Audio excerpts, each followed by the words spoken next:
পড়লো। এই তো দুধ খাই বেশি। এটার নামে দুধরাজ সাপ। সাপটা গরুর ঠ্যাঙে কেমনে প্যাঁচ দেয় যেভাবে, হ্যাঁ ভালো করে একটা প্যাঁচ মারতো দেখি, সুন্দর করে দে।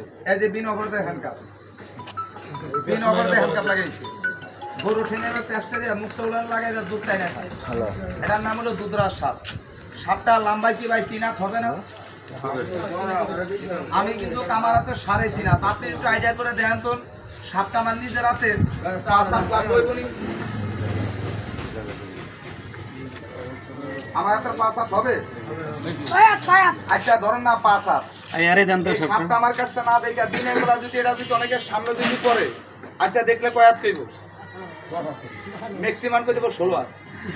দেখছে সিকোনাই কইব সুপারি গাছের মতন মোড়া, মানে ডরাই করবো জানে বই ঠেলা করে। সাপ জিনিসটা সবাই লোক সাহস নাই। আচ্ছা কলা গাছ তো চিনেন, কলা গাছ যাতে লম্বক যাতে মুড়ক দেখতে সুন্দর, কলা গাছে কিন্তু ঘরে খানকুটি হয় না। আর তারাই সাপ যাতে লম্বক যাতে মুড়ক দেখতে সুন্দর, তারাই সাপে ভেনি তোলে না। যে সাপে ভেনি তোলে ওটা আপনারা কি সাপ কোন? জাতি সাপ, জাতি কে সাপ, বলে জাতির সাপ, কে বলে পানস সাপ, কে বলে গক্ষুর সাপ। রক্ত সাপ।